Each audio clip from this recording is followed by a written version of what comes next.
Well, thank you for joining me for this little devotional time. I'm going to kind of share something that happened to me on May 8th. I happened to be reading this little devotional, and I really highly recommend it, Jesus Calling. And really in there, it was talking about adversity. And let me kind of share a little bit with you personally. When I see adversity in my life, I mean, we got the race team, you got your family, you got health issues, all the things that can happen to us in life. My way of dealing with adversity is, okay, I'm going to fix it. I'm going to go to work on it. And I definitely have concern. I worry about things. I'm thinking about them. It's taking a lot of my time up during the day. And it kind of takes over my thoughts. A few months back, I had a big situation kind of develop for me personally. And really and truly, I couldn't sleep that whole night. I probably slept 2 or 3 hours. I worry about it. So I just want to say that's kind of my reaction. I don't know about you, how you deal with adversity, but that's kind of the way I deal with it and had been dealing with it. Well, I happened to be reading this little devotional, like I mentioned, on May 8th. And basically, it gave me a totally different outlook on really adversity and when we meet up against trials. First of all, it says in this world, okay, that you and I are living, that we need to anticipate problems. And in this world, you will have problems and adversity. So you kind of think about that in a fallen world. Yeah, it's going to happen to us. Okay, so we're going to run into things that we have real concern about, and they're going to be trials in our life. So we just need to anticipate that. Basically what it was saying is, hey, be ready. Realize when you get up each and every day, this could be a day where I'm going to have some adversity in my life. Okay, basically though, what it says, it took a totally different approach than the approach I just described to you and the way I deal with adversity. Basically, what it was saying in this little devotional was you anticipate them and you get excited about them. Now think about that. I'm going to get excited about adversity. Yeah, and for what reason? The reasons are that it's basically saying we're going to walk through this adversity with God holding our hand.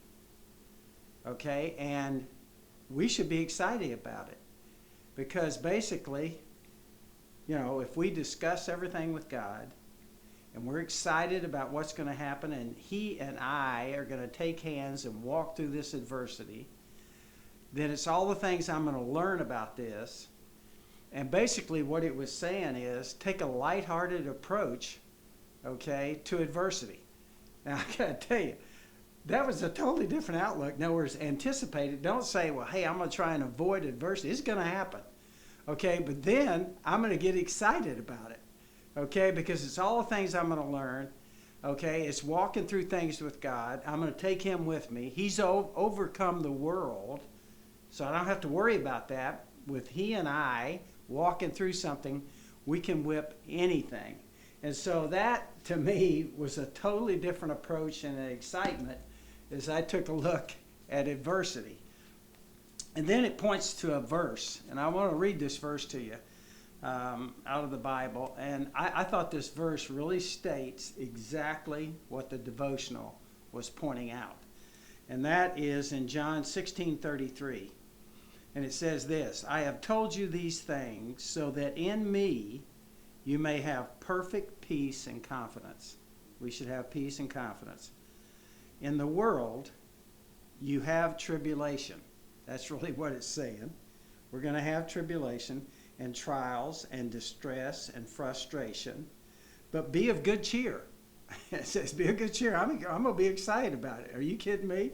But that's what it's saying. Be excited about it and of good cheer. For I have overcome the world. God has. I have deprived it of power to harm you and have conquered it for you. Now that to me is an exciting, different approach. Now, let me tell you what's happened since then in my life. I've counted 6 different things that have shown up in my life where I said, oh my gosh, this is going to be a problem. This is a concern. And I tried to grab myself and focus and say this. No, I'm going to be excited about this. I'm not going to fear it. I know it's there. I'm going to have this problem, but I'm excited about it because I'm going to have a lighthearted approach to it. I'm going to look at it. I'm not going to let it consume my life, and I'm going to say, hey, I'm going to take God's hand, and I'm going to walk through this.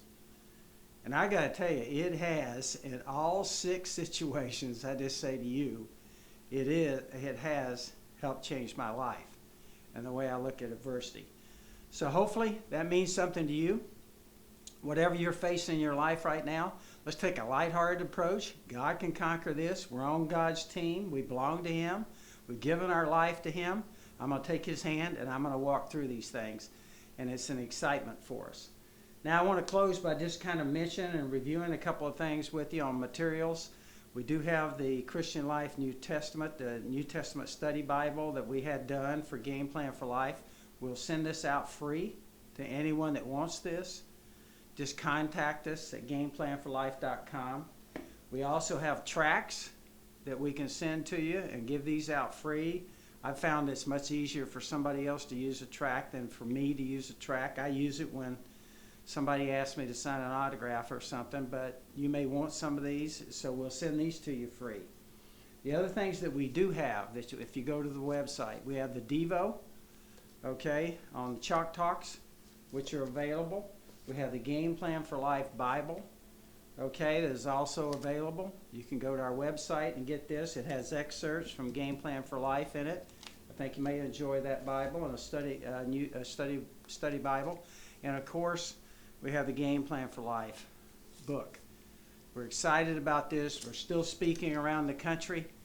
If you live in a city where you might want us to come and have a morning breakfast, we try and get table hosts that then can invite unsaved, and they can do the follow-up.